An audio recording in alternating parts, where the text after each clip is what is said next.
오늘 본문에도 역시 등장하고 있습니다마는 성경에 아주 자주 등장하고 있는 양이라고 하는 이 동물을 우리가 한번 생각해 봐요. 어떤 다른 동물들보다 우리가 양이라는 그 동물을 생각해 보았을 때 나쁜 이미지보다는 특별히 우리 모든 믿음의 사람들에게 있어서 참 좋은 이미지가 양에게 담겨 있는 것을 볼 수가 있습니다. 그런 이유는 바로 이것 때문이 아닌가 싶습니다. 두 가지를 생각해 보는데요. 첫 번째는 바로 성화라고 하는 것입니다. 예전에 저희 강대상에도 아마 제가 그런 그림을 붙여놓은 기억이 있는데요. 예수님께서 아주 작은 어린 양을 안고 있는 그 모습을 우리는 쉽게 볼 수 있는 그림이에요. 그래서 이 그림을 우리가 교회 입구에도 붙여놓는 경우도 있고, 또 어떤 교회는 교회가 보이는 그 전면에다가 그런 그림을 새겨놓은 교회도 있는 것을 보게 돼요. 또 뭐 각종 표어, 또 어떤 광고판, 그 모든 것에 늘 사용되는 그 그림 중에 하나가 바로 예수님께서 하나의 작은 어린 양을 안고 있는 그 모습, 그 사진 말입니다. 그래서 우리가 양을 떠올렸을 때 나쁜 이미지보다는 참 좋은 이미지가 우리에게 많이 심겨져 있는 것을 보게 됩니다. 또 하나의 이유는 바로 성경에서 양을 그렇게 묘사하고 있기 때문이에요. 좋게. 물론 우리가 구약에 보면은 양을 제물로 드리는 그런 경우가 많이 있습니다만은, 특별히 마태복음 25장에서 예수님께서 최종적인 심판에 누구를 하나님의 나라에 드린다라고 했어요. 염소가 아니라 양을 하나님의 나라에 드린다라고 했어요. 그 내용을 읽어드릴게요. 한번 들어보세요. 모든 민족을 그 앞에 모으고 각각 구분하기를 목자가 양과 염소를 구분하는 것 같이 하여 양은 그 오른편에 염소는 왼편에 두리라. 그때 임금이 그 오른편에 있는 자들에게 이르시되 내 아버지께 복받을 자들이여 나와 창세로부터 너희를 위하여 예비된 나라를 상속받으라. 반대로 또 왼편에 있는 자들에게 이르시되 저주를 받은 자들아 나를 떠나 마귀와 그 사자들을 위하여 예비된 영원한 불에 들어가라. 그래서 오른편에 있는 양은 영원한 하나님의 나라를 상속받았어요. 또 반면에 왼편에 있는 염소는 영원한 지옥불에 들어가라 라고 말씀하셨어요. 그래서 우리가 양이라고 하는 그 동물을 떠올렸을 때 실은 부정적인 요소보다는 긍정적인 요소가 훨씬 더 많이 담겨져 있는 것을 볼 수가 있습니다.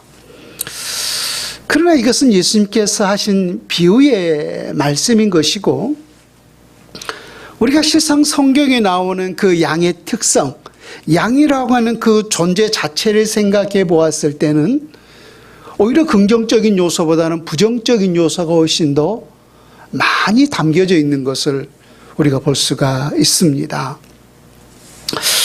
여러분 아마 이사야 53장의 말씀을 잘 기억할 것입니다. 이사야 53장의 말씀은 메시아에 대한 대예언의 말씀인 거죠.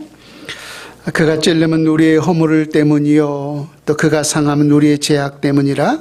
그가 징계를 받음으로 우리는 평화를 누리고 그가 채찍에 맞음으로 우리는 나음을 받았도다, 입었도다. 그래서 그가 채찍에 맞음으로 또 그가 징계를 받음으로 다 누구 때문이라고 했어요? 우리 때문이라고 했어요. 우리 때문에. 근데 왜 예수님께서 이처럼 이와 같은 십자가의 순환을 당하셔야만 했는가? 6절에 그 이유를 이렇게 말해주고 있어요. 우리는 다 양 같아서 그릇 행하여 각기 제 길로 갔거늘이라고 했어요. 그러니까 예수님께서 우리를 위해서 그 십자가 대속의 희생을 사셨는데 우리가 누구와 같다는 거예요? 우리는 다 양 같아서라고 돼요. 양 같아서. 그렇다면 양이 도대체 어떠한 성질, 어떠한 특성을 가지고 있었기 때문에 우리가 마치 양과 같을 수밖에 없는 그러한 존재였는가라고 하는 거예요. 여러분, 지난주에도 제가 양의 습성을 한 가지 말씀한 기억이 있어요. 양은 특별히 시각이 좋지 못하다라고 했어요. 그래서 눈이 좋지 못하기 때문에 바로 1m, 2m 앞에 낭떠러지가 있음에도 불구하고 그곳을 분간할 수가 없었기 때문에 실제적으로 그 광야에서 낭떠러지에서 죽는 그런 양들이 많이 있었다라고 하는 것입니다. 그런가 하면 오늘 또 이 양의 습성에 있어서 두 번째 특징이 뭐냐면은 오늘 이사야 선지자가 말하는 것처럼 각기 제 길로 갔거늘이라고 했어요. 각기 모든 각각의 양들이 자기 길을 갔다라고 하는 거예요. 그래서 왜 양들이 각기 자기 길을 갈 수밖에 없었는가라고 하면은 그 눈앞에 펼쳐져 있는 그 현실에 매료되어서 그것 때문에 각기 제 길로 갈 수밖에 없었다는 거예요. 그러니까 양들이 가장 좋아하는 게 뭐겠어요? 풀이잖아요, 풀. 그래서 그 앞에 있는, 그 눈앞에 펼쳐져 있는 그 풀을 뜯다가, 그 풀을 쫓다가 다 각각의 양들이 흩어져서 길을 잃어버린 경우가 많았다라고 하는 거예요. 그러니까 우리 인간이 누구와 같다는 거예요? 양과 같다라고 하는 거예요. 그래서 이 땅에 살고 있는 모든 사람들의 그 영적인 현실을 우리가 한번 보십시오. 우리 인생의 궁극적 인생이 우리가 어디에서 왔는지, 또 우리 인생의 마지막이 어디로 가는지 우리는 알지만은 세상에 있는 수많은 사람들은 우리 인생이 도대체 어디에서 와서 어디로 가는지를 알지 못해요. 그래서 우리 눈앞에 있는 그 현실만을 쫓다가 그 마지막에 가야 할 길을 모르고 방황하는 것이 바로 우리 모든 인생의 모습이라고 하는 거예요. 그래서 양의 특성 중에 하나가 뭐냐면은 그 눈앞에 있는 그 현실만을 쫓다가 길을 잃어버린 경우가 많았다라고 하는 거예요. 그래서 지난주에도 말을 했지만은 이 양에게 있어서 절대적인 존재가 누구냐면 바로 목자라는 거예요. 목자. 양은 목자가 없어서는, 목자가 없었을 때는 아까 말했듯이 눈이 좋지 못해서 낭떠러져서 떨어져 죽는 경우가 많았고, 또 두 번째, 각기 제 길을 쫓다가 그 눈앞에 있는 그 현실 풀만을 쫓다가 길을 잃어버려서, 목자를 잃어버려서 이리떼들에게, 사자들에게 밥이 되는 그런 경우가 많았다는 거예요. 그래서 양들에게 있어서 절대적인 존재가 누구냐는 거예요. 바로 목자라는 거예요. 목자. 그래서 양은 목자가 없이 살 수 없는 존재가 바로 양이라고 하는 거예요. 근데 오늘 예수님께서 이 땅을 살아가는 우리의 모든 인생을 무엇에 비유하고 있어요? 예수님은 우리의 목자가 되시고 우리는 그의 양이라고 하면서 이 땅에 믿음의 삶을 살고 있는 우리 모든 하나님의 백성들을 일컬어서 양떼라고 말씀하고 있는 사실을 볼 수가 있습니다. 그렇다면 우리는 마치 누구와 같은 거예요?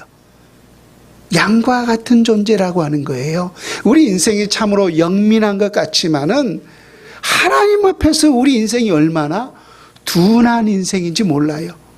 한치 앞으로 우리가 알 수가 없는 거잖아요. 우리가 눈앞에 보이는 현실만이 현실이 아닌 거잖아요. 영적인 현상이 우리 가운데 훨씬 더 중요한 부분인 거잖아요. 그런데 우리가 한치 앞을 내다보지 못하고 마치 양처럼 눈앞에 있는 그 풀만을 뜯다가 우리 눈앞에 있는 그 현실만을 쫓다가 진정으로 우리가 가야 할 길을 알지 못하고 헛된 세상을 쫓으며 살아가고 있는 것이 바로 우리 인생의 모습이라고 하는 것입니다.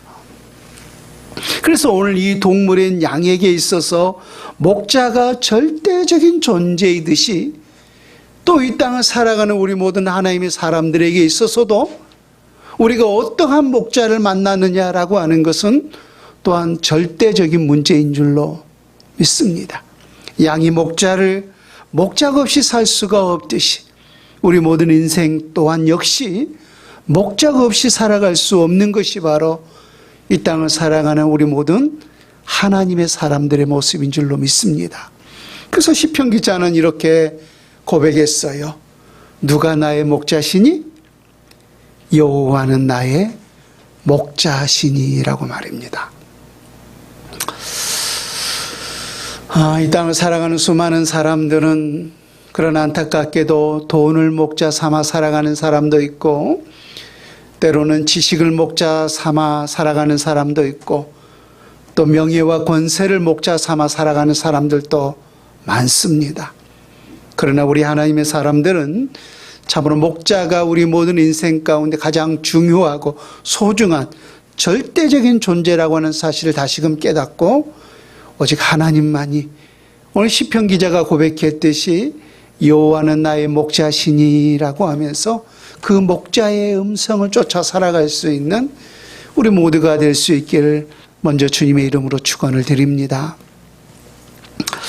그래서 오늘 본문에서 예수님은 나는 선한 목자라 라고 말씀하시면서 이 땅에서 누가 참된 목자이고, 또 반대로 누가 싹군 목자인지, 또 참된 목자의 특성은 무엇이고 또 싹군 목자의 특성은 무엇인지, 우리가 따라야 할 참된 목자가 누구인가 라고 하는 사실을 우리 가운데 말씀해 주고 있습니다.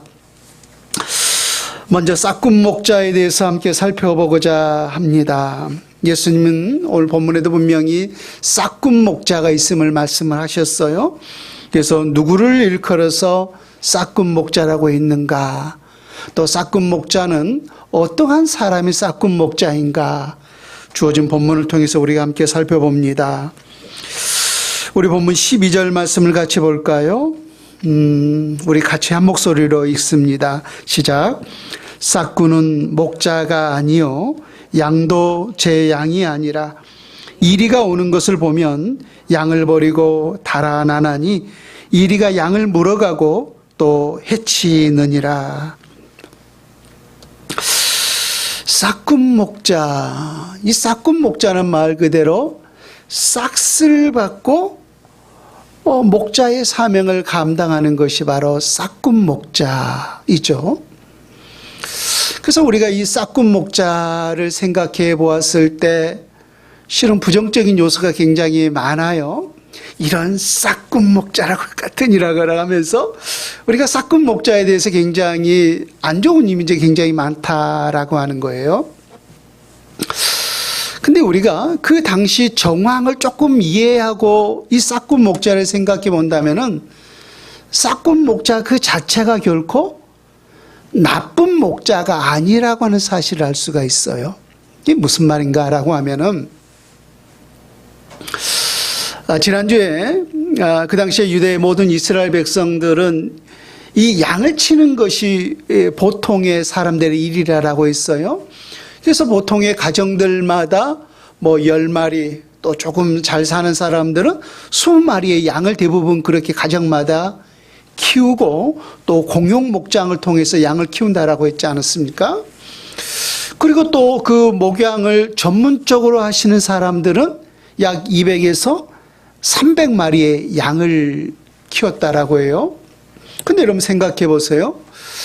그 200에서 300마리 되는 엄청난 그 많은 양을 침에 있어서 혼자서 그 양을 다 키울 수가 있겠는가라고 하는 거예요. 이건 불가능한 일이에요. 200에서 300마리의 그 어마어마한 양떼들을 혼자서 다 케어하기에는 이건 불가능한 일이에요.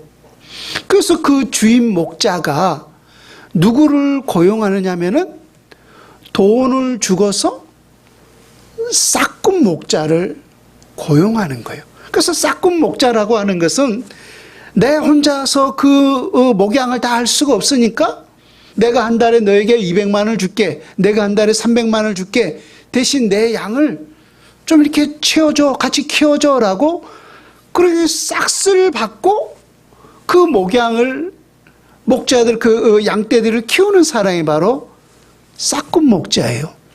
그래서 그 싹군 목자 자체가 나쁜 거예요? 어떻게 보면 좋은 거예요? 나쁘다라고 할 수가 없는 거잖아요. 그래서 싹군 목자라고 하는 것은 그 원주인으로부터 싹쓸 받고 대신 그 양떼들을 치는 목자가 바로 싹군 목자예요. 그럼에도 불구하고 이 양떼들을 목양함에 있어서 그 원주인 참된 목자와 또 혹은 선한 목자와 싹군 목자는 분명히 차이가 있다라고 하는 거예요. 싹군 목자 자체는 나쁜 것은 아니지만은 그 주인 목자가 양떼들을 목양하는 것과 싹군 목자가 양떼들을 목양하면 분명한 차이가 있다는 거예요.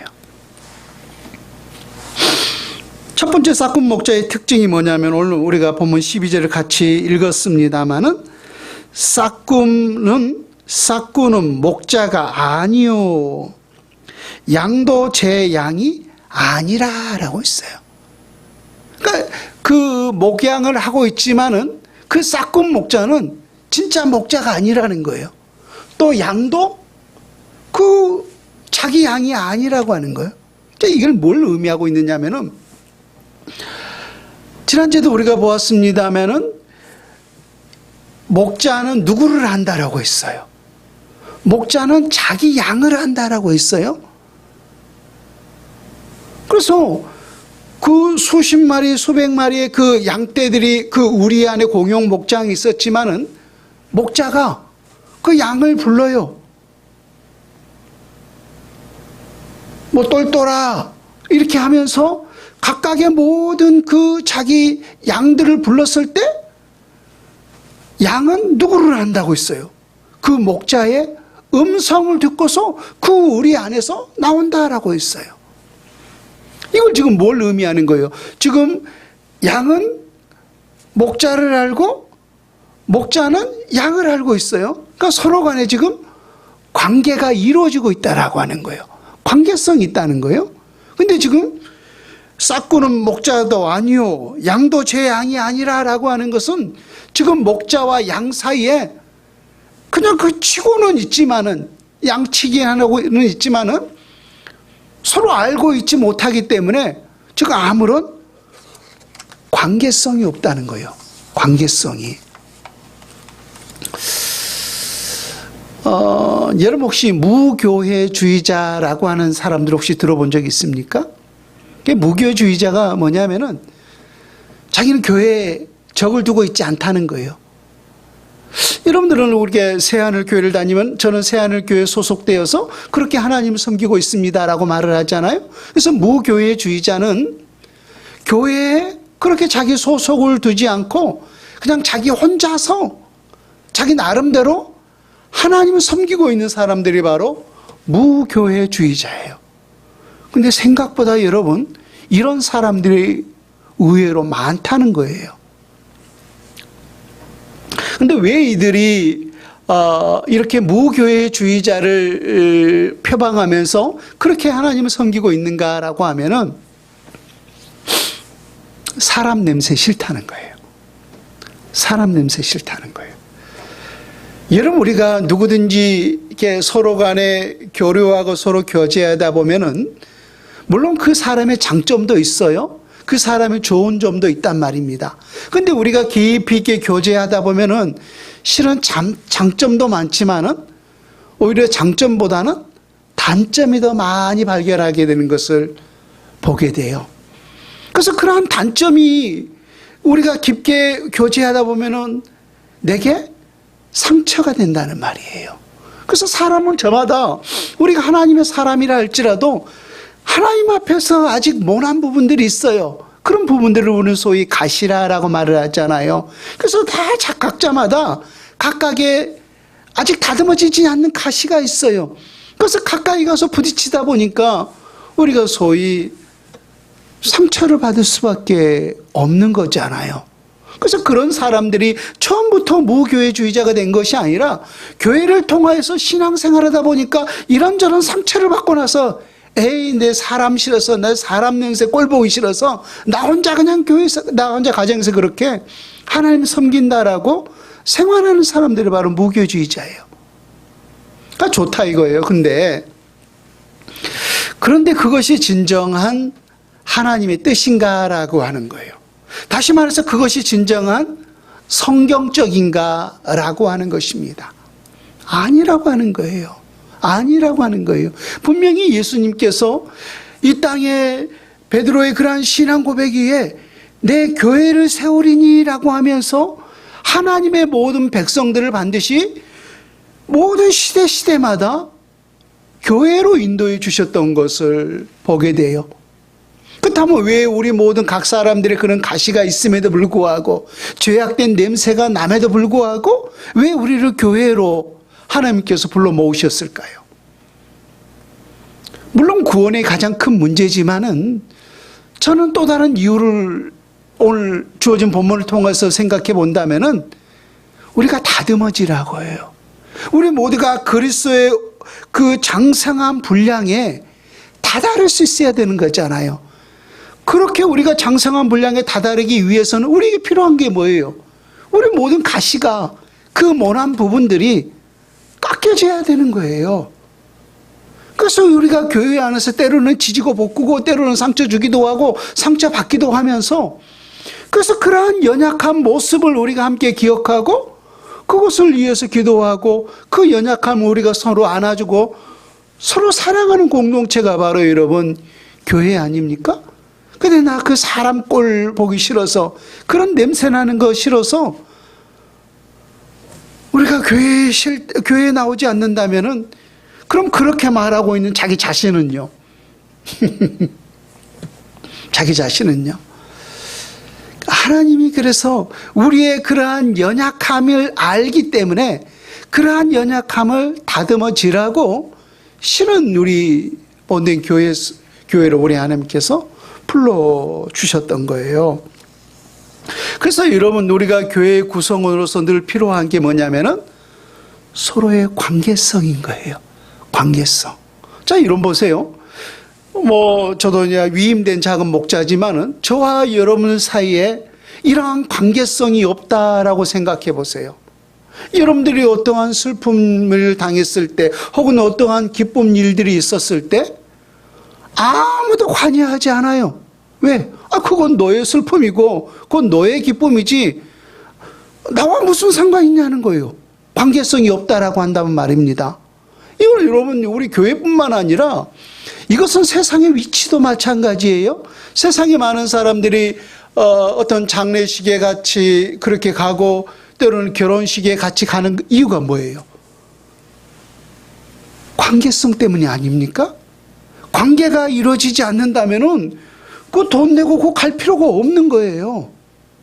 전혀 갈 필요가 없는 거예요. 그래서 교회 생활 속에서도 정말로 중요한 게 뭐냐면은 목자와 양 사이에, 양과 양 사이에 서로 간에 끈끈한 유대 관계성이 필요하다는 거예요.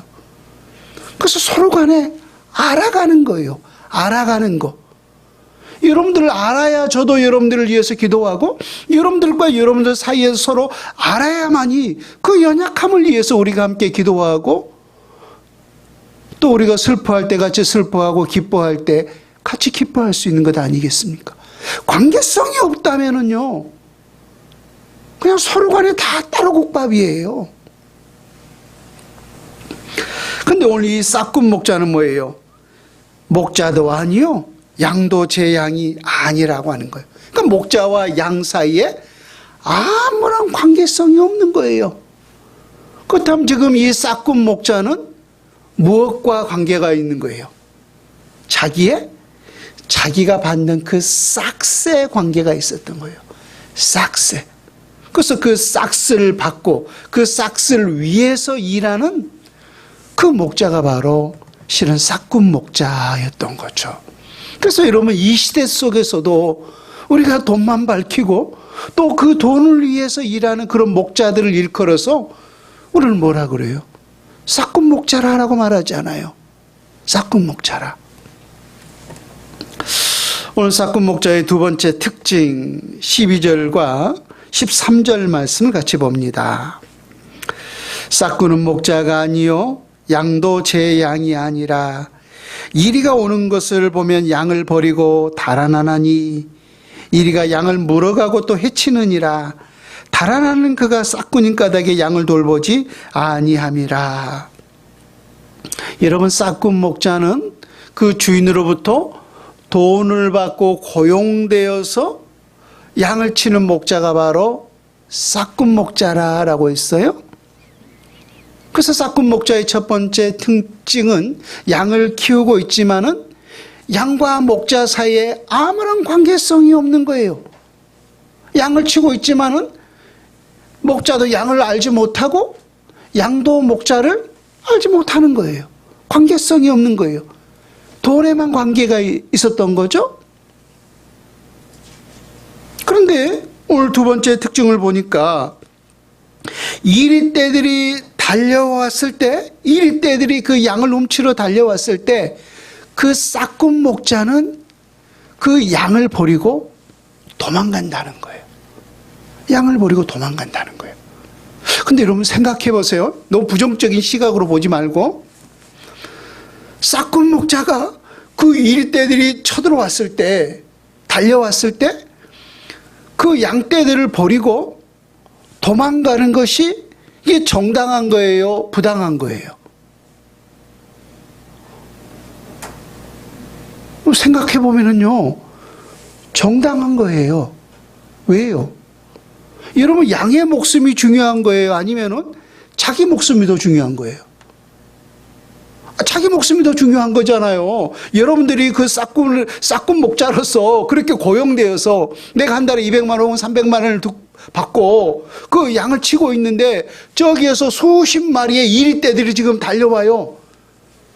그럼 여러분 생명 걸고 그거 지키겠어요? 아니면은 자기 살겠다고 도망가겠어요? 도망가는 것이 여러분 상책이잖아요. 아무리 그게 중요할지라도 자기 목숨보다 중요한 게 없잖아요. 그래서 싹군 목자는 자기 살기 위해서 자기 목숨이 그 양떼들보다 중요하기 때문에 자기 안위를 위해서, 자기 목숨을 위해서 도망가는 거예요. 이게 싹군 목자의 두 번째 특징이라는 거예요. 그럼 뭘 더 중요하게 생각했다는 거예요? 양보다 자기 목숨을, 자기 안위를 더 중요하게 생각하는 것이 바로 싹군 목자의 특징이라는 거예요. 그러나 그것 자체를 우리가 나쁘다라고는 할 수 없는 거잖아요. 인간의 목숨이 더 중요하기 때문에 말입니다. 그렇다면 지금 예수님은 이 싹군 목자를 과연 누구를 염두에 두고서 지금 이 싹군 목자를 비유를 말씀하셨는가라고 하는 거예요. 우리가 계속해서 요한복음 7장에서부터 이 논쟁의 대상이 누구였습니까? 다 지금 바리새인들과 논쟁이 벌어지고 있었던 사실을 볼 수가 있죠. 그래서 예수님께서 지금 이 비유를 통하여서 말씀하고 계셨던 이 싹군 목자는 실은 바리새인들을 염두에 두고 하셨던 말씀임을 우리가 알 수가 있습니다. 그 다음에 이들이 왜 싹군 목자로 살아왔는가, 또 왜 이들을 일컬어서 우리 주님은 싹군 목자라고 했는가. 우리 마태복음 23장 한번 보세요. 이들의 목회 현실을 마태복음 23장에 보면은 우리가 볼 수가 있습니다. 예수님 당시에 유대 백성들을 목양했던 목자들은 실은 바리새인들이었잖아요. 바리새인들의 서기관, 대제사장, 이런 종교 지도자들이 바로 그 당시에 목자들이었잖아요. 그렇다면 이들이 정말로 선한 목자, 참된 목자였는가? 아니면은 싹쓸 받고 목양하는 그런 싹군 목자였는가? 마태복음 23장 15절부터 19절까지 말씀을 같이 봅니다. 제가 읽고 여러분들 눈으로 따라오시기 바랍니다. 싹군 목자의 특징이 무엇인가?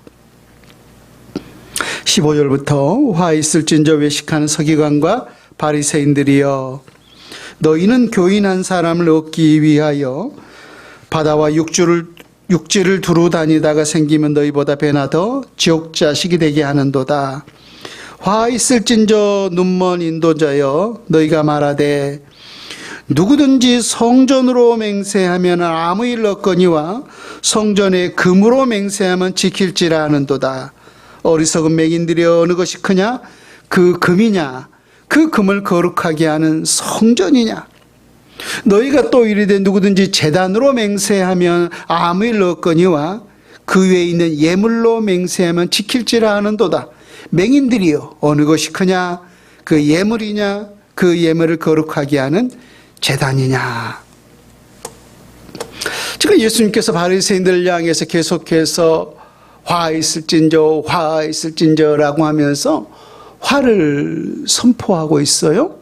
근데 왜 예수님께서 지금 이스라엘 백성들을, 유대 백성들을 목양하고 있는 그 종교 지도자들을 위해서 화를 선포하고 있었는가? 지금 바리새인들이 백성들을 목양하면서 진정으로 중요하게 생각했던 것이 무엇이었는가라고 하는 거예요. 예수님께서 두 가지 예를 들어주셨어요. 성전을 그들이 중요하게 생각했는가? 아니면 성전의 금을 중요하게 생각했는가? 제단을 중요하게 생각했는가? 제단의 예물을 중요하게 생각했는가라고 하는 거예요. 여러분, 성전이 뭐예요? 구약에서 하나님의 임재의 상징이잖아요. 하나님의 임재의 상징이잖아요. 그래서 정말로 금은 변함없는 것을 상징하고 있는 거잖아요. 그래서 성전 안에 많은 부분들이 금으로 만들어졌던 사실을 우리가 볼 수가 있어요. 그래서 하나님의 백성들이 성전을 두고서 맹세하면은 아무 일 없다는 거예요. 뭐 안 지켜도 상관없다는 거예요. 그런데 성전에 금을 두고 맹세하면은 반드시 지켜야 한다는 거예요. 우리가 맹세한다는 것은 그만큼 중요한 대상이라고 하는 거잖아요. 우리가 때때로 하나님을 걸고 맹세한다라고 하면은 그 하나님 앞에서, 그 절대적인 존재 앞에서 맹세한다는 거잖아요. 또 제단을 두고 맹세하면은 이건 뭐 아무 일 없어도 상관없고, 또 제단에 금으로 맹세하면은 이건 반드시 지켜야 한다는 거예요. 지금 두 번이나 반복해서 들어가고 있는 게 금이라고 하는 거잖아요. 금은 어느 시대에는 항상 소중하고 중요한 거잖아요. 그렇다면 지금 하나님의 백성들을 목양했던 바리새인들이 진정으로 중요하게 생각했던 것이 뭐냐는 거예요. 성전을 중요하게 생각한 것이 아니라 성전 안에 있는 그 금을 중요하게 생각했던 거고, 제단을 중요하게 생각하는 것이 아니라 제단 안에 하나님의 백성들이 드려지는 그 예물을 중요하게 생각했다는 거예요. 그 예물에 관심이 있었다는 것은 지금 뭐에 관심이 있는 거예요? 쉽게 말하면 돈에 관심이 있는 거잖아요. 그러니까 지금 예수님 보셨을 때 그들이 선한 목자예요? 싹군 목자예요? 싹군 목자였던 거예요. 싹군 목자. 그러니까 오직 돈을 받고 돈을 위해서 그래 목양하고 있는 그 목자들이 바로 바리새인들이었던 거예요. 그래서 지금 이 비유를 그들 앞에 너희는 바로 싹군 목자다. 예수님 무서우신 분이죠. 무서우신 분이에요. 너희들이야말로 진정 싹군 목자다라고 하면서 없는 데서 말하는 것이 아니라 논쟁하고 있는 그들의 현실 앞에서 그들을 일컬어서 싹군 목자라고 했던 거예요. 그러니까 그들이 얼마나 얼굴이 울그락불그락 했겠습니까? 반면에 싹군 목자와는 반대가 되는 참된 목자, 또 선한 목자의 특징은 무엇인가? 우리 14절과 15절 말씀을 같이 봅니다. 우리 소리내어서 14절 15절 같이 읽습니다. 시작. 나는 선한 목자라. 나는 내 양을 알고 양도 나를 아는 것이 아버지께서 나를 아시고 내가 아버지를 아는 것 같으니 나는 양을 위하여 목숨을 버리노라. 그죠? 싹군 목자는 분명한 비교가 되고 있다는 사실을 볼 수가 있어요. 아까 싹군 목자는 목양을 하고 있지만은 목자도 양을 알지 못하고 양도 목자를 알지 못한다라고 있어요. 근데 오늘 예수님은 나는 선한 목자라, 나는 내 양을 알고 양도 나를 안다라고 말씀하셨어요. 여러분 다시금 요한복음 10장으로 가서 10장 3절과 4절의 말씀을 같이 한번 보세요. 요한복음 10장 3절과 4절의 말씀. 문지기는 그를 위하여 문을 열고 양은 그의 음성을 듣나니 그가 자기 양의 이름을 각각 불러 인도하여 내느니라. 자기 양을 다 내놓은 후에 앞서가면 양들이 그의 음성을 아는 고로 따라오되 여러분 기억나시죠? 그 우리 안에 공용 목장인 그 우리 안에 수백 마리의 양들이 있어요. 근데 목자가 똘똘아 똘똘아라고 부르면은 그 양은 그 음성을 듣고 그 우리 안에서 목자를 찾아 나온다는 거예요. 또 순이야 순돌아라고 그 자기 양을 부르면은 양들은 어떻게 귀신같이 알고 그 목자의 음성을 듣고 그 우리에서 나와서 목자가 앞서가면은 양은 그 음성을 듣고 따라간다는 거예요. 그러니까 눈이 좋지 못하다라고 있잖아요. 시각이. 그래서 그것을 눈으로 보면서 따라가는 것이 아니라 음성을 듣고 따라가는 거예요. 음성을 듣고서. 그래서 어떤 자료를 보면은 목자들이 이렇게 노래를 많이 불렀다라고 해요. 어떤 노래를 부르면서 그 노래 속에 이게 내 주인의 음성이구나 라고 하는 사실을 알 수가 있잖아요. 그래서 양들은 그 목자의 음성을 듣고 그 음성을 따른다는 거예요. 그러니까 그 목자가 누구 양을 부르는 거예요? 그 수백 마리의 양이 있지만은 자기 양을 부르는 거예요. 내 양을 순돌아 똘똘아 순이야 라고 내 양을 불러요. 내 양을. 근데 우리 주님께서 그래서 나는 내 양을 알고 라고 있는데 지금 어느 정도 우리 주님께서 자기 양을 아느냐면은 아버지께서 나를 아시고 내가 아버지를 아는 것 같으니 라고 했어요. 어느 정도 안다고요? 비유컨대 내가 아버지를 알고 아버지를 나를 아는 것 같이 그렇게 알고 있다는 거예요. 여러분 하나님과 예수님은 언제적부터 계셨어요? 태초부터 계셨어요. 언제부터 함께 있었어요? 태초부터 영원부터 영원까지 함께 하셨어요. 그래서 우리가 천지 창조 때도 보면은 우리가라고 하는 그 복수를 사용하고 있는 것을 보게 되죠. 그래서 아버지와 아들은 항상 하나이니라라고 말씀하셨어요. 그래서 아버지도 예수님을 모르는 것 없이 세세하게 너무나 잘 알고 있고 아들인 예수님도 아버지를 모르는 것 없이 너무나 모든 것을 세세하게 다 알고 있어요. 그러듯이 누구를 알고 있다는 거예요? 내 양을 알고 있다는 거예요. 내 양을. 우리 목자 되시는 예수님께서 여러분들이 진정한 그리스도의 양떼들이라면은 모르는 것이 쏙쏙들이 다 알고 있다는 거예요. 여러분 우리가 알고 있다. 우리가 누군가를 안다라고 하는 것은 어쩌면 추상적이고 또 막연할 수가 있어요. 보세요. 저는 윤석열 대통령을 알고 있습니다 라고 했을 때 그 알미라는 것은 이건 그냥 막연한 암이에요? 아니면 아주 구체적인 암이에요? 막연한 암이에요. 내가 윤석열 알고 있는 것은 그냥 우리나라 대통령이라고 하는 거, 검찰총장이었다라고 하는 거, 그거밖에 몰라요. 더 중요한 것은 그 대통령이 나를 알지 못하다고 하는 거예요. 그래서 우리가 누군가를 안다라고 하는 것은 이건 막연할 수가 있는 거예요. 막연해요. 근데 여러분 반대로 생각해 보세요.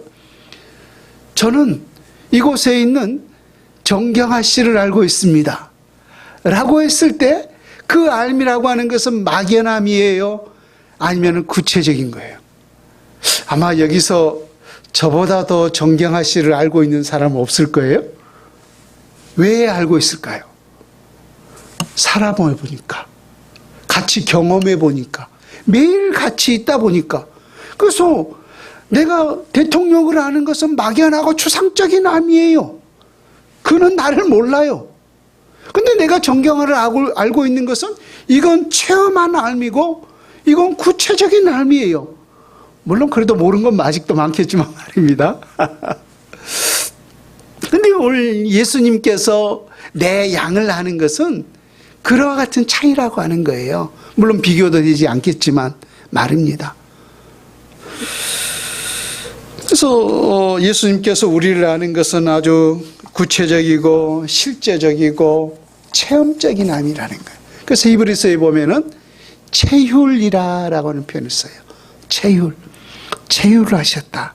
체휼이라고 하는 것은 실제적으로 우리를 경험해 보고 아시고 있다는 거예요. 아신다는 거예요.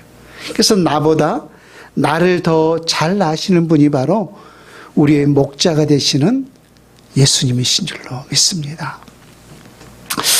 오늘 두 번째 선한 목자의 특징은 바로 11절 말씀입니다. 나는 선한 목자라 선한 목자는 양들을 위하여 목숨을 버리거니와. 여러분 아까 기억나시죠?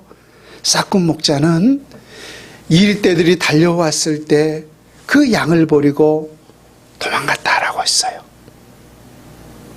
왜 그랬죠? 양의 목숨보다 누구 목숨이 더 소중하기 때문에. 싹군 목자는 양의 목숨보다 자기의 목숨이 더 소중하기 때문에. 그래서 싹군 목자는 도망갈 수밖에 없는 거예요. 그걸 나쁘게 생각할 수 해서는 안 된다라고 했어요. 왜? 그건 바로 싹군 목자이기 때문에 말입니다. 근데 선한 목자는 그렇지 않아요. 선한 목자는 양들을 위하여 목숨을 버리거니와 라고 했어요. 왜 선한 목자는 양들을 위해서 목숨을 버리는 거죠? 누구 목숨보다 누구 목숨을 더 소중하게 생각하기 때문에. 자기 목숨보다 양의 목숨을 더 소중하게 생각하기 때문에 말입니다.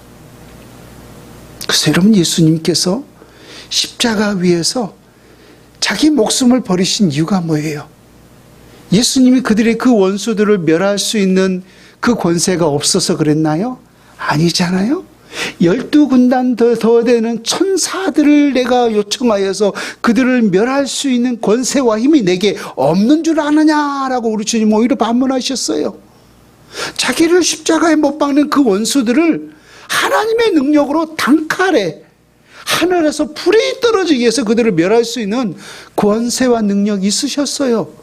그럼에도 불구하고 예수님께서 그렇게 십자가 위에서 모진 순환을 다 당하면서 그렇게 죽을 수밖에 없었던 이유가 뭐였어요? 아까 우리 53장 말씀 기억나죠? 이사야? 누구 때문에요? 내 양떼들을 위해서. 내 양떼들을 위해서. 그래서 예수님은 선한 목자이기 때문에 자기 자신의 목숨보다 양떼의 그 양의 목숨을 더 소중하게 생각했기 때문에 십자가 위에서 죽으셨던 거예요. 그래서 선한 목자는 양들을 위하여 목숨을 버리거니와 라고 말씀하셨던 거예요. 그 선한 목자와 싹군 목자의 궁극적인 차이가 뭐예요? 싹군 목자는 자기 목숨을 더 소중하게 생각하는 거예요. 자기 안위를 더 소중하게 생각하는 거예요. 근데 선한 목자는 양의 목숨을 더 소중하게 생각하는 거예요. 그래서 이 땅에 참으로 우리를 영원한 천국으로 이끌어갈 수 있는 선한 목자는 오직 우리 주 예수 그리스도 한 분뿐인 줄로 믿습니다. 그래서 우리 모두가 그의 양으로서 날마다 주의 음성을 듣고 그 음성을 따라 살아갈 수 있는 저와 여러분이 다 될 수 있기를 주 예수님의 이름으로 축원을 드립니다. 아멘.